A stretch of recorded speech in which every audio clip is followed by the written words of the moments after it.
I never planned to fall for him. We were just roommates, best friends who shared everything except secrets. But one night, sitting too close in the dark, our fingers interlocked. Best friends aren't supposed to cross that line, roommates aren't supposed to feel this way. Yet in that moment, time stopped, and nothing was ever the same. I still remember the first day he moved in, though I didn't know then how much that single decision would change everything. At the time, it felt like convenience, two college kids splitting rent, trying to survive in a city that never stopped moving. He was my best friend, the kind of person you trust without even questioning why. We'd known each other for years, orbiting the same circles, always laughing at the same jokes, always finding comfort in each other's presence. So when his last roommate left unexpectedly and he asked if I wanted to share the apartment with him, I didn't hesitate. It felt natural, safe, familiar. The first week was ordinary, pizza boxes stacked on the counter, video games until sunrise, laundry piling in the corner. We'd talk about stupid things, like which professor gave the hardest assignments or whether pineapple belonged on pizza. We were just two guys living parallel lives, never imagining those lines would blur. But sometimes, I caught myself noticing things I hadn't before. The way his hair always fell into his eyes when he was tired. The way his laughter filled the apartment in a way that made the silence afterward almost unbearable. The way he carried himself, not like someone trying to be noticed, but like someone who didn't realize he already was. At first, I told myself it was nothing. Just admiration. Just friendship. That's what I repeated over and over when my thoughts wandered somewhere they shouldn't. Because best friends don't think about each other like that. Roommates don't lie awake at night wondering what it would feel like if their shoulders brushed a little longer, if their hands lingered just a little closer. Still, there was something about the nights in that apartment. The city outside always buzzing, cars flashing headlights through the blinds, while inside it felt like a bubble no one else could touch. We'd sit on the couch, sharing chips, watching movies we'd both already seen 100 times. And in those small, quiet moments, I started to feel a shift I couldn't name. One night stands out more than the rest. It was early autumn, the air outside cool enough to make the windows fog slightly. We'd ordered cheap takeout and sprawled across the couch, too lazy to do anything else. The movie playing didn't matter, I couldn't tell you the plot if you asked. What I remember is how close we sat, how his knee brushed mine, how I didn't move away. There was no reason to feel nervous, but my chest tightened all the same. He leaned his head back against the couch, eyes half closed, and I realized I was watching him more than the screen. I blinked, forced myself to look away, to breathe. But once you notice something you're not supposed to, it's impossible to unsee it. I told myself it was just the closeness, just the comfort of years of friendship. That's what best friends do, they sit shoulder to shoulder, they share space without hesitation. But in that moment, it didn't feel the same as before. It felt charged, like the air between us was heavy with something unspoken. I didn't know then what was coming. I didn't know how a single touch could undo years of boundaries, or how silence could scream louder than words. All I knew was that something inside me had started to shift, and once it began, there was no way to turn it back. Looking back now, I wonder if he felt it too. If he noticed my glances, if he sensed the way my laugh caught in my throat when our eyes lingered too long. Maybe he did, maybe he didn't. But that night, sitting side by side in the glow of the TV, it felt like we were standing at the edge of something dangerous. I didn't step forward then. Not yet. But I remember thinking, if something ever happens, it will start here. In this living room. In this quiet space where we were just supposed to be friends. And I was right.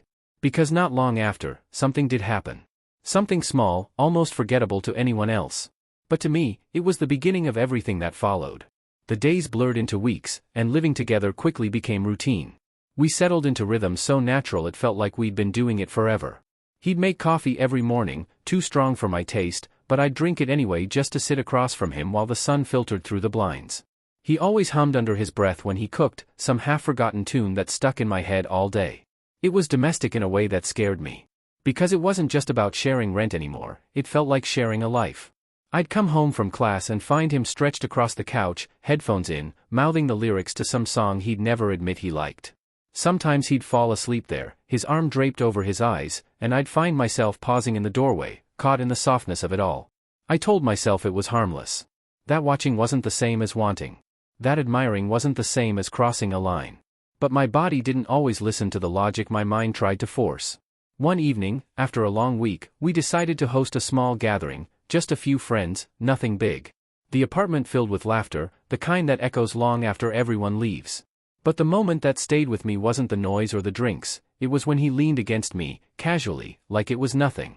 His shoulder pressed into mine as he reached for a bowl of chips, his arm brushing against me, his warmth spilling over. No one else noticed. Why would they? Two best friends leaning together, it was ordinary. But for me, it wasn't ordinary at all. My heart raced so hard I had to excuse myself to the kitchen, pretending I needed water, when in reality I just needed air. Later that night, when the apartment was finally quiet again, he asked if I was okay. "You disappeared for a bit," he said, tilting his head like he was trying to read me. "Yeah, just tired," I lied. He didn't push, but his eyes lingered on me a little too long, like maybe he didn't believe me. It was around that time I started keeping secrets. Little ones. Like the way my hand hovered near his when we both reached for the remote. Or the way I memorized the sound of his laugh at 2 a.m. when we were both too tired to filter ourselves. I started writing about it in my journal, cryptic lines about confusion, about feeling something I shouldn't. Pages I'd quickly shut whenever I heard him walking past my door. One night, he knocked anyway. "You still up?" It was close to midnight, and I should have been asleep.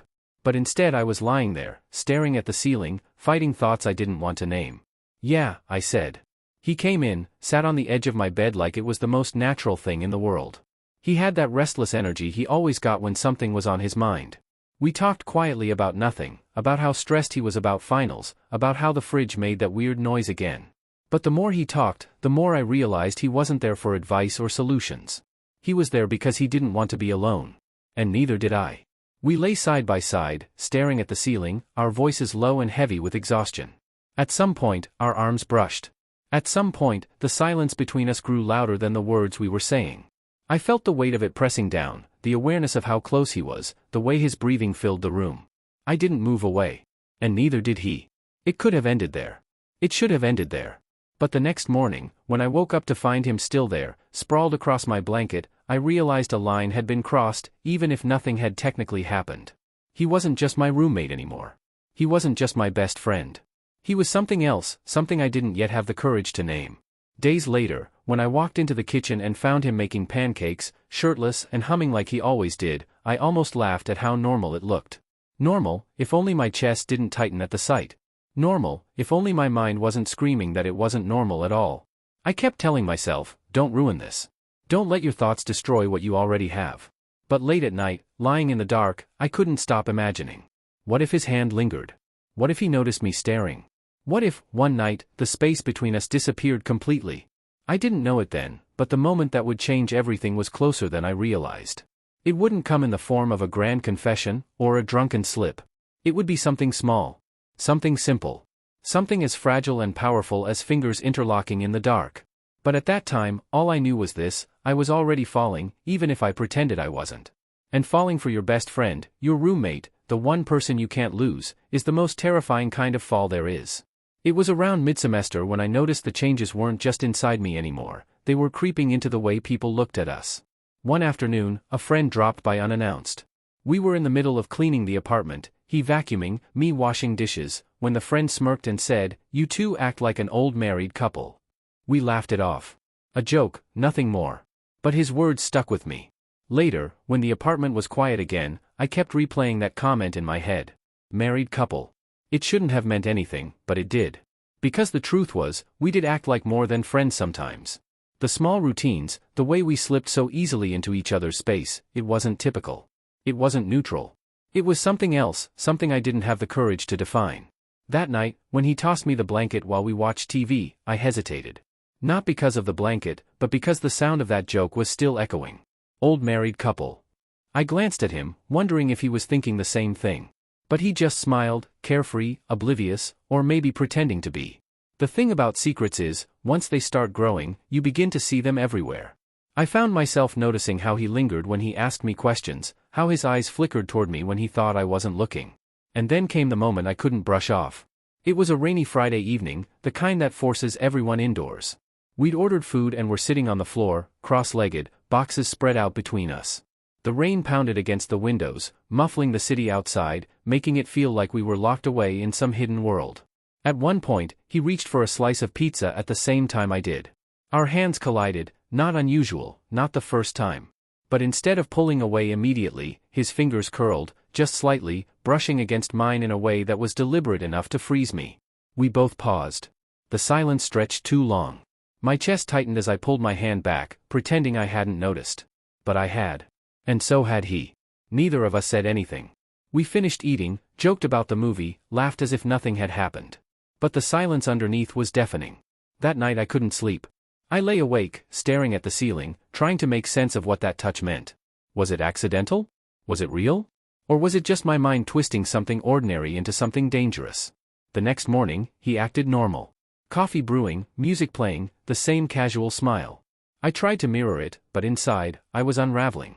The unraveling only got worse the following week. We were walking back from class together when one of his friends spotted us. "You guys are inseparable," the friend teased. "Are you secretly dating or something?" It was supposed to be a joke. People say things like that all the time. But the way my stomach dropped, the way my cheeks flushed, it betrayed me. I waited for him to laugh it off, to deny it casually. And he did, kind of. But I noticed how his smile faltered, just for a second, before returning. That second was enough to plant doubt in my mind. Were we giving ourselves away? Were we slipping into something visible to others before we even admitted it to ourselves? That night, I couldn't stop replaying everything. The pizza. The joke. The lingering glances. It all felt like pieces of a puzzle I was too afraid to solve. And then came the night everything almost came undone. We'd stayed up late, working on assignments side by side at the kitchen table. It was past midnight when I finally leaned back, exhausted. He was still bent over his notes, scribbling, hair falling into his face. Without thinking, I reached over and brushed the strand away.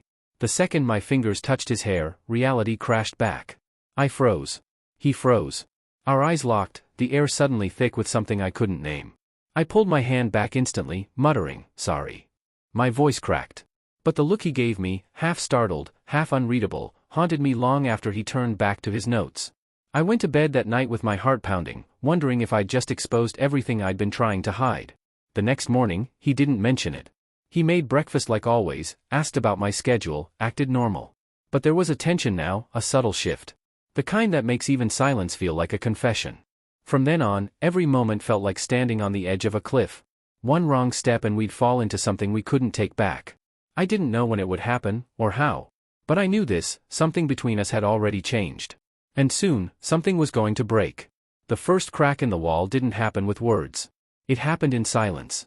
It was late, the kind of night where the city felt far away, where only the faint hum of traffic leaked through the window. We were sprawled on the couch, half watching some show neither of us cared about. My attention wasn't on the screen, it was on the way his arm rested so close to mine, close enough that the space between us felt electric. I told myself I was imagining it. That if I leaned back, the tension would dissolve. But I didn't lean back. And he didn't either. Minutes stretched. The silence grew heavy. Then, without warning, his hand brushed mine. Just the edge of his knuckle grazing my skin. It should have ended there. An accident. But instead, his hand stayed. Not fully touching, not pulling away, just lingering. My heart hammered so loud I was sure he could hear it. I didn't move. I couldn't.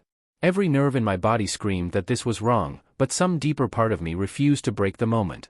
Finally, I shifted, pretending to stretch, and our hands separated.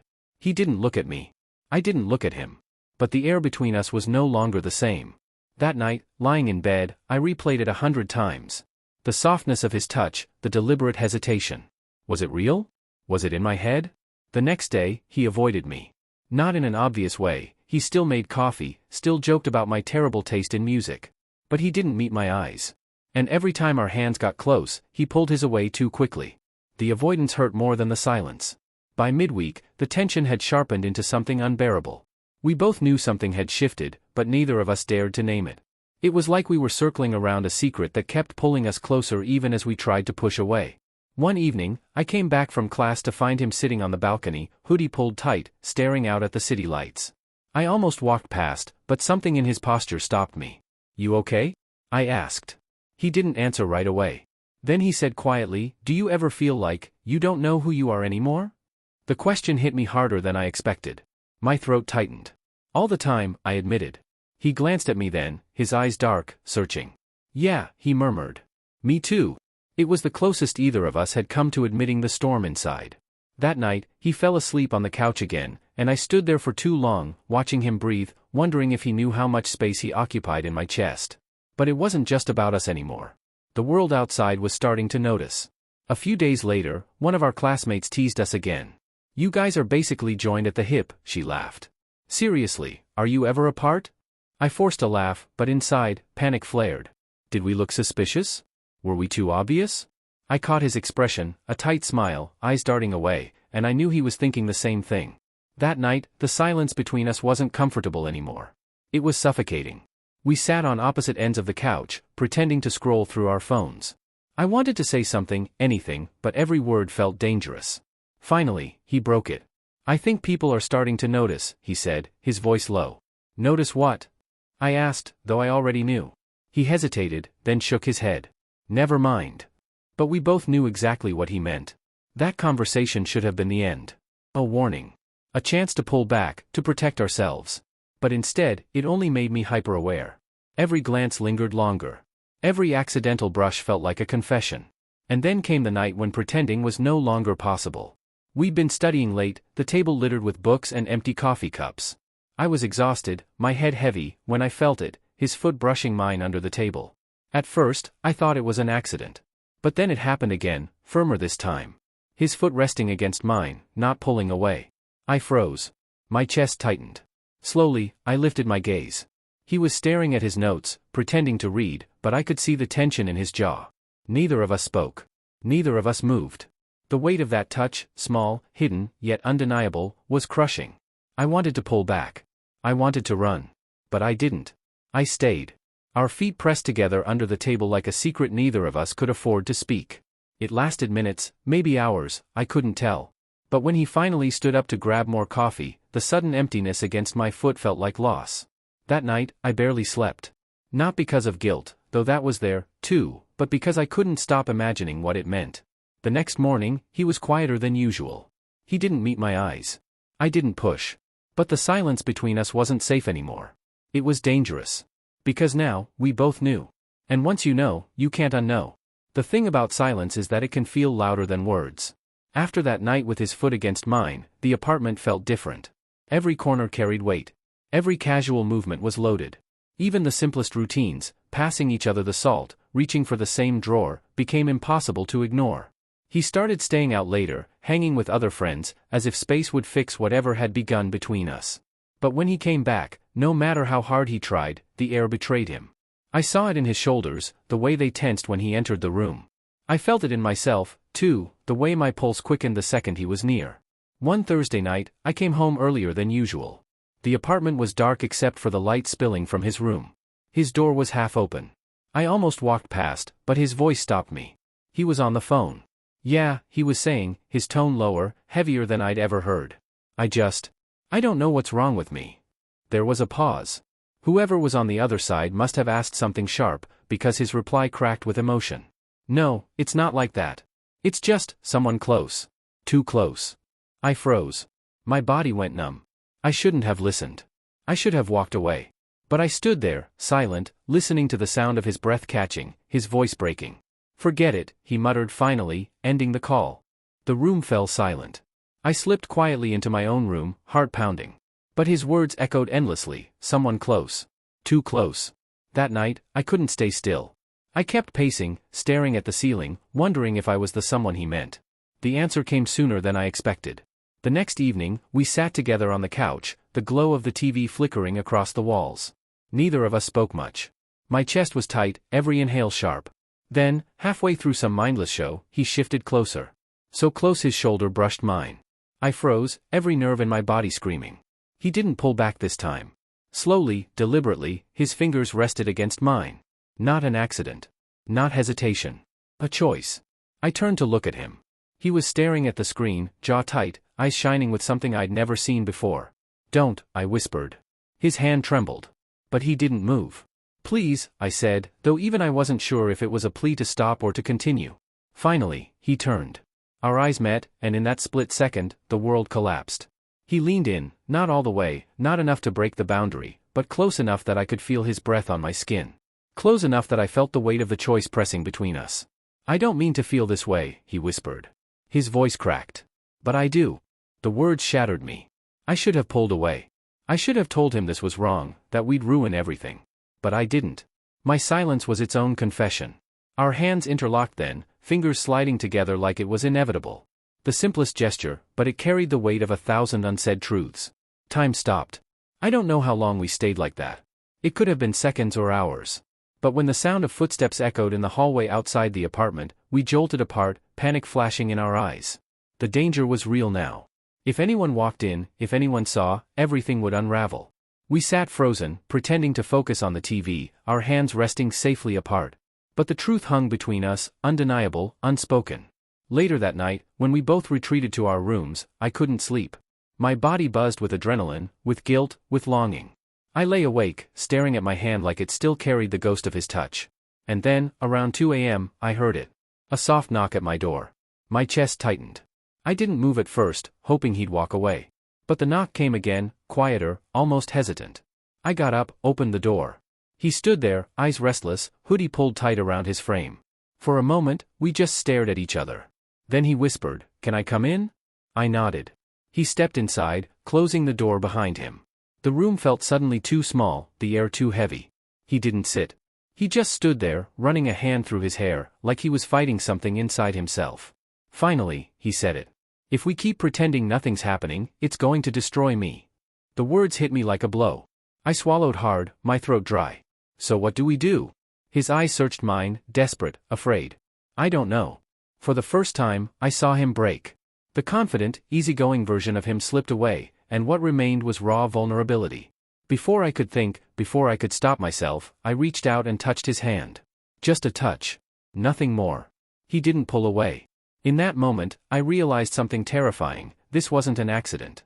This wasn't confusion. This was real. And real meant risk. Because the world outside that door would never understand. The knock at my door that night should have been the point of no return. But instead, it became a beginning. He didn't sit. He didn't pace. He just stood there, staring at me like he was searching for the right words and finding none. The silence stretched so thin, I thought it might snap and split us open. Finally, he whispered, "Why does it feel wrong to stop?" The question sank into me like a blade. Because he was right. Stopping felt harder than giving in. I didn't answer. Maybe I couldn't. Instead, I let the silence linger, hoping it would say what I couldn't find the courage to admit. He sat on the edge of my bed, careful not to get too close, but his presence was overwhelming. I could smell the faint trace of his cologne, the fabric softener on his hoodie. I could hear his breath, uneven and restless. The longer we sat there, the more impossible it became to pretend we were just roommates, just friends. When his hand brushed against my knee, my body betrayed me. A sharp inhale. A shiver. He noticed. "You feel it too," he said. Not a question, an accusation, a truth. I turned away, staring at the wall, heat crawling up my neck. "We can't." "I know." His voice cracked. "But I can't stop." It was reckless, the way he leaned closer. It was dangerous, the way I didn't move away. And it was irreversible, the way his forehead rested against mine for a second too long. That second ruined the balance. The door to my room was still closed, but it suddenly felt paper thin. I imagined the sound of footsteps, the creak of the hallway, the horror of someone seeing. Every nerve in my body screamed at me to stop this before it exploded. But I didn't. When our lips finally brushed, not a kiss, not fully, but enough to blur every line we had drawn, it felt like the ground opened beneath us. We pulled back instantly, breathing hard, both of us pale with fear. "What the hell are we doing?" I whispered. He shook his head, gripping his hair like he wanted to tear the thought out of his skull. "I don't know. I can't look at you the same anymore." His words broke something inside me. Because I couldn't either. We sat in that terrible silence, the kind that holds both destruction and desire, until finally he stood. Without another word, he left my room. The door clicked shut behind him, but the echo stayed long after. The next few days were unbearable. We avoided each other, speaking only when necessary, and even then, our words were clipped, mechanical. But no matter how far we tried to run, the memory of that near kiss clung to us like smoke. Every time I passed him in the kitchen, I felt the weight of what we hadn't said. Every time his eyes flicked toward me and then quickly away, I knew he was just as haunted. The danger of it all gnawed at me constantly. What if someone noticed? What if someone already had? That fear became real one evening when one of our mutual friends dropped by unannounced. We were sitting on opposite sides of the couch, as far as we could manage, when the knock on the door startled us both. He opened it, forcing a smile. Our friend stepped in, chatting casually, but almost immediately, his gaze darted between us. He frowned.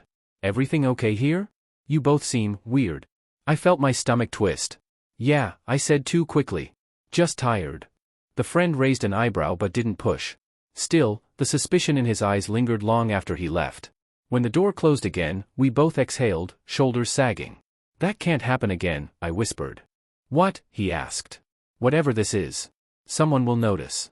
His jaw tightened. "Then what? We just keep pretending forever?" I didn't answer. Because maybe that was the only choice. But pretending only worked when distance was possible. And one stormy night, distance disappeared. The rain battered the windows, thunder rattled the walls. The power flickered, then died completely, plunging the apartment into darkness. I was sitting on my bed when the door creaked open. "I hate storms," he muttered, stepping inside with a flashlight. "Mind if I?" He didn't finish the sentence. He didn't need to. He lay down beside me, the glow of the flashlight dim between us. The sound of rain filled the silence, but inside, it was deafening. We didn't move closer at first. But the darkness worked against us, stripping away excuses, leaving only breath and heartbeat.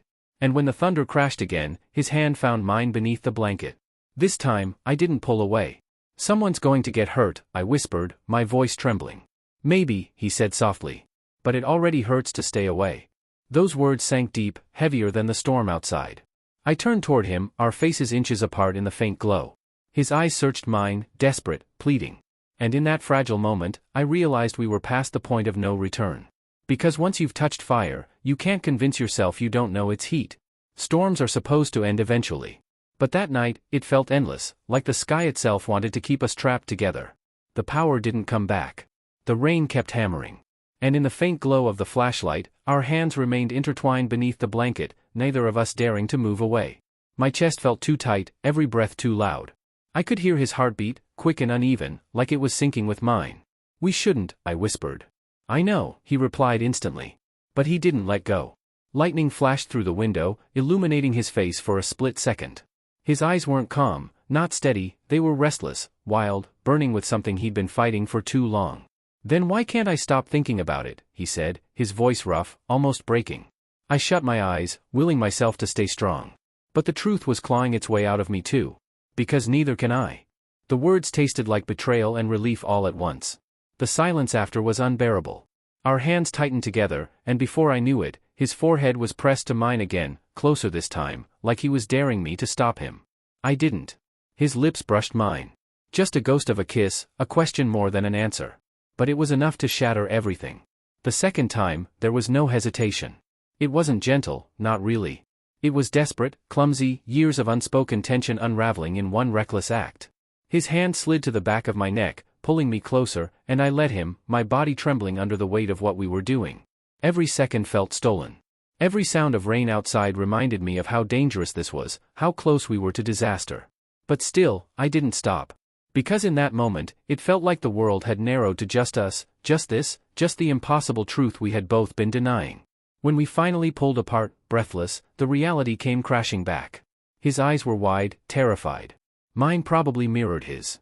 "We can't let this happen again," I said, though even I didn't believe the words. But he only shook his head. "You mean you don't want it to happen again, or you think we're not supposed to?"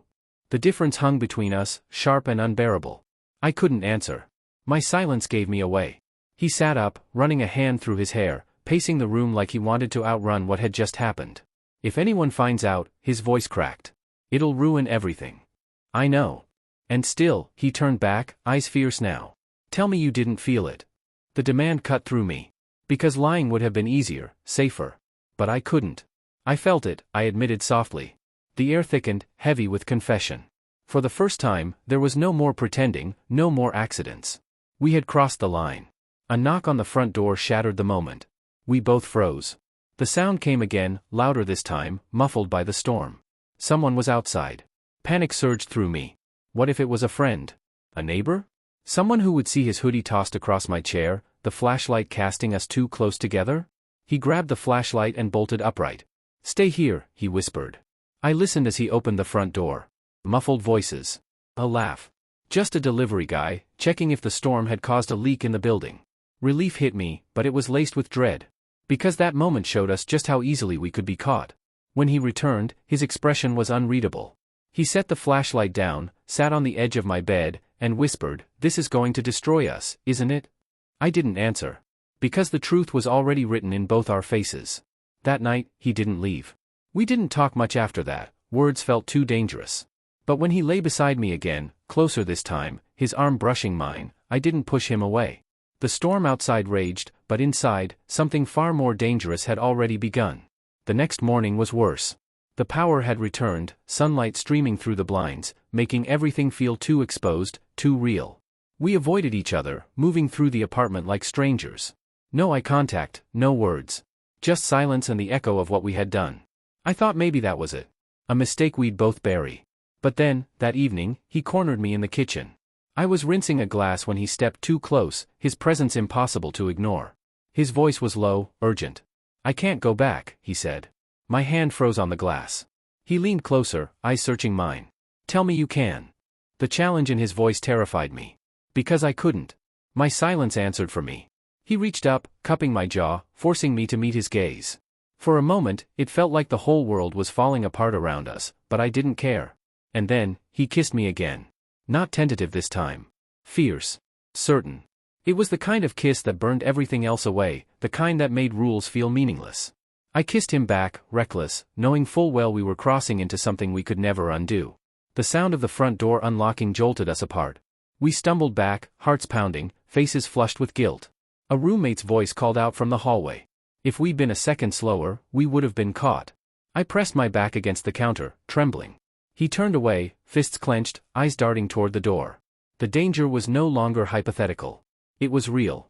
We were playing with fire, and sooner or later, someone was going to get burned. But in that moment, with the taste of him still on my lips, I knew the truth. I wasn't ready to stop. The days after that kiss blurred together like smoke. Every second in the apartment felt like standing on a cliff's edge. One wrong move, one wrong word, and everything would shatter. We barely spoke, yet silence said everything. Passing each other in the hallway was electric and unbearable all at once. When his hand brushed mine reaching for the coffee, I jerked back like I'd been burned. But later that night, in the dark, I found myself wishing it had lingered. It was maddening, this double life inside one apartment. The outside world saw nothing. To our friends, we were the same, two roommates, two buddies sharing space. But inside, behind closed doors, every glance was loaded, every pause too long, every silence too heavy. And then came the night we broke completely. It was a Friday. Some friends had invited us out, but he said no, claiming he was tired. I stayed behind too, though I pretended it was coincidence. By 9, the apartment was quiet, only the hum of the fridge breaking the stillness. He was in the living room, staring blankly at the TV without sound. I hovered in the doorway, caught between leaving and stepping closer. Finally, he looked up. "Are you just gonna stand there?" The challenge in his tone set my chest on fire. I walked in slowly, sat at the far end of the couch.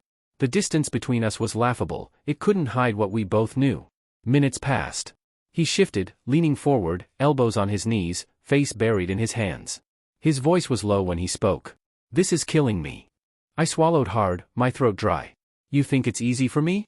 He turned, eyes sharp, raw. "Then why do you keep pretending you don't want it?" His words struck like lightning. I opened my mouth, but nothing came out. Because he was right.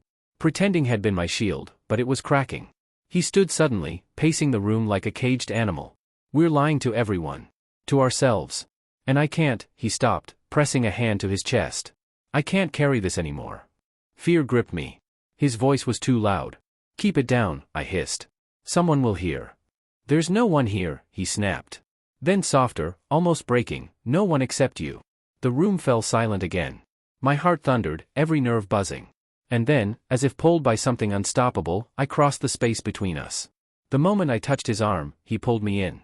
The kiss this time wasn't tentative, wasn't cautious. It was fierce, reckless, desperate. His hands gripped my shoulders, mine tangled in his hoodie. We stumbled back onto the couch, the weight of everything crashing down on us. And for a few minutes, nothing else existed. The world outside was gone. There was only this forbidden, dangerous fire, and we were consumed by it. But then, the sound of the front door unlocking froze us both. We tore apart, hearts pounding, breaths ragged. Panic surged through me. He leapt up, pulling his hoodie straight, while I shoved a cushion onto my lap, trying to hide my shaking hands. The door opened. It wasn't a roommate this time. It was his brother. "Yo," he called out, tossing his keys onto the counter. "Figured I'd crash here, storm knocked out power at my place." I forced a smile, hoping my face didn't betray the chaos burning underneath. He didn't notice, at least not yet. But the danger was suffocating. Every second his brother was there felt like walking a tightrope with fire beneath. We made small talk, forced laughter, pretending we hadn't almost destroyed everything minutes before. My chest ached from the strain of it. Later that night, when his brother finally dozed off in the guest room, I slipped back into mine, locking the door. My hands wouldn't stop shaking. A soft knock came 10 minutes later. "Open up," he whispered. I didn't move. My back pressed against the door, eyes shut tight. "Please," his voice cracked. "I can't sleep knowing you're on the other side of this wall." Tears burned my eyes, though I didn't understand why. Longing, guilt, fear, they all blurred together. I whispered through the wood, "We can't keep doing this." His reply was immediate. "Then tell me to stop." I couldn't. The silence gave me away. He didn't knock again, but I lay awake all night, staring at the ceiling, haunted by the choice I couldn't make. The next day, the tension was unbearable. His brother lingered, oblivious, cracking jokes over breakfast. But I saw the way he looked at me across the table, eyes dark, filled with a storm he couldn't contain. Every second was a risk. Every smile, every glance carried the threat of exposure. And yet, when his brother finally left that evening, the apartment falling quiet again, the air between us snapped. He grabbed my wrist as I passed him in the hallway, pulling me close, breath hot against my ear. "Tell me you don't want this," he whispered. I should have. I should have lied, should have ended it right there. But my silence spoke louder than words ever could. His lips crashed against mine again, harder this time, like he needed proof of what I wouldn't say. And in that moment, with his hands gripping me, with my body betraying me completely, I realized the truth I'd been running from. We were already too far gone. Even if someone found out. Even if it ruined us both. There was no going back. Some things don't leave scars on the skin. They leave them somewhere deeper, in places no one else can see. After that night, nothing between us was simple again. We tried to fall back into routine, dinners, bills, small talk, but it was all performance. Beneath every word, every silence, there was the memory of what we'd done, what we'd become. We never said it out loud, but we both knew, we had crossed a line we couldn't uncross. Sometimes I caught him staring at me, eyes heavy with something between regret and longing. Other times, he avoided me entirely, as if pretending I didn't exist might erase what we both remembered in the dark. Life moved on around us, friends visiting, work piling up, laughter echoing down hallways. To everyone else, nothing had changed. But inside, I carried a secret that pulsed with every heartbeat, a reminder of a night when the storm outside wasn't half as dangerous as the one we let inside. We never spoke about it again. Maybe because we were afraid of what the words would make real. Maybe because silence was the only way to survive it. But even now, years later, I can still feel it, the way time stopped when our fingers interlocked, the way his voice cracked when he whispered he couldn't stop. Some stories don't end neatly. They just leave you carrying pieces of them forever. And this is the piece I'll always carry. If you made it this far, I need you to do one thing: drop a single word in the comments that captures how this story made you feel. Was it confused? Exposed? Heartbroken? Or maybe seen? Your word might be the one someone else needs to read tonight. And if you've ever carried a secret love, one you couldn't name, one you couldn't risk, share your story below. You never know who might find comfort in knowing they're not alone.